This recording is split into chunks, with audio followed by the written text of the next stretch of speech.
राज्याचे उपमुख्यमंत्री अजित पवार यांच्या निधनानंतर बारामती विधानसभेची पोटनिवडणूक जाहीर झाली.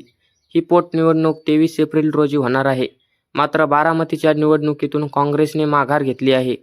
परंतु वैचारिक भूमिका म्हणून भाजपला असणारा विरोध करत असताना आणि ही निवडणूक आयोग भाजपची बी टीम असल्याने आम्ही उमेदवार दिल्याचे काँग्रेसचे प्रदेशाध्यक्ष हर्षवर्धन सपकाळ म्हणाले होते.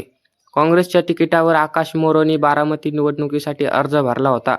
मित्रपक्ष निवडून लढवत नसल्याने आम्ही हा निर्णय घेतल्याचं सपकाळ यांनी सांगितलं. मात्र अजित पवार हे महाराष्ट्राचे मोठे नेते होते.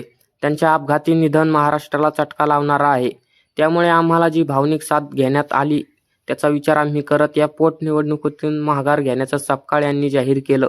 असं असलं तरी पक्षाच्या नेत्यांमधील एकूणच निरुत्साह, लढण्यापूर्वीच हरण्याची मानसिकता, स्थानिक पातळीवर कमकुवत संघटना हे सारे मुद्दे विचारात घेऊन बारामती मतदारसंघातील पोटनिवडणुकीतून काँग्रेसने माघार घेण्याचं बोललं. विशेष म्हणजे राज्यसभेत पाठोपाठ बारामतीमध्ये पवारांसाठी काँग्रेसला तलवार मान करावी लागल्याचे चित्र आहे.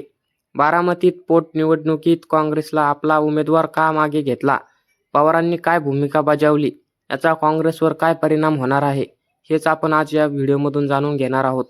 तर मंडळी, दिवंगत उपमुख्यमंत्री अजित पवारांचा राष्ट्रवादी काँग्रेस हा भाजपचा मित्रपक्ष असल्यानं उपमुख्यमंत्री सुनेत्रा पवारांच्या विरोधात लढण्याचं काँग्रेसचे प्रदेशाध्यक्ष हर्षद सपकाळ यांनी जाहीर केलं होतं. काँग्रेसनं माजी आमदार विजयराव मोरे यांचे पुत्र डवोकेटे आकाश मोरे यांना उमेदवारी दिली होती. बारामतीमध्ये निर्धाराने लढण्याचं पक्षाकडून सांगण्यात येत होतं.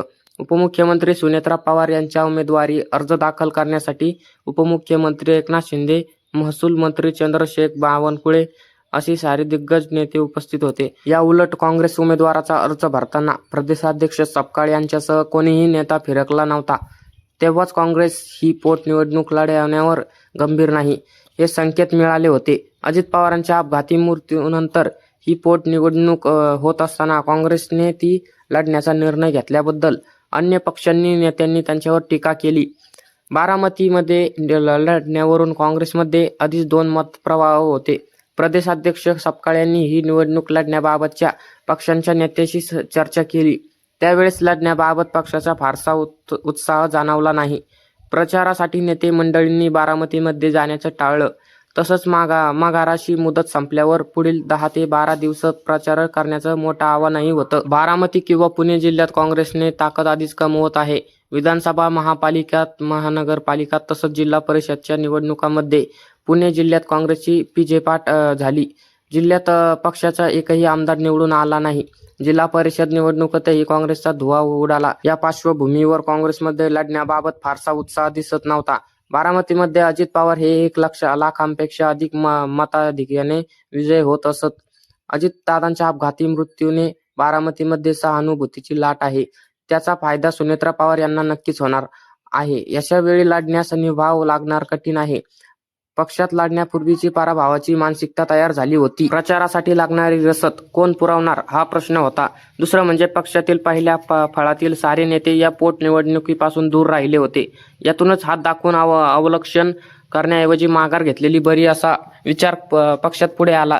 राज्यसभेची महाविकास आघाडीच्या वाट्याला येणारी जागा लढण्याच्या काँग्रेसमध्ये मतप्रवाह होता. पण शरद पवारांनी पक्षाध्यक्ष मल्लिकार्जुन खरगे यांच्याशी संपर्क साधून काँग्रेसला पाठिंबा देण्यास भाग पाडलं होतं. बारामतीतही काँग्रेसने माघार घ्यावी म्हणून शरद पवारांनी पुन्हा खरगे यांच्याकडे शब्द टाकला होता. याबाबत बोलताना शरद पवार म्हणाले होते, बारामतीची पोटनिवडणूक अविरोध करणं हे योग्य राहील. मी काँग्रेसला इतका सल्ला देईन, पण जो काही निर्णय घ्यायचा आहे तो काँग्रेसचा निर्णय आहे. तसंच इतरांनाही अनेक नेत्यांनी काँग्रेसला माघार घ्यायचा सल्ला दिला. एकूण पोटनिवडणुकीतून बाहेर पडूनही काँग्रेसला मोठा राजकीय फायदा झाला. पक्षानं राजकीय सल्लोक्याचा राक्षस असल्याचं सिद्ध केलं. सुप्रिया सुळे यांनी अविरह जोर दिला की त्यांच्या कुटुंबाचं काँग्रेससोबतचं नातं अनेक दशकांच्या विश्वासावर आधारित आहे. ते केवळ विचारधारेपुरतं मर्यादित नाही. दुसरीकडे जय पवार आणि काँग्रेसचे आभार मानले. ते म्हणाले की त्यांच्या वडिलांनी नेहमीच पक्षीय राजकीयापेक्षा विकासासाठी काम केलं आणि बिनविरोध निवडणूक हीच त्यांना खरी आदरांजली ठरेल.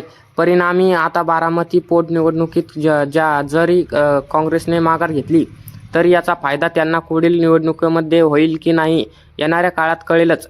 सध्या तरी बारामतीत उपमुख्यमंत्री सुनेत्रा पवार यांचा एक हाती विजय निश्चित आहे. तुम्हाला काय वाटतं कमेंट करून नक्की सांगा.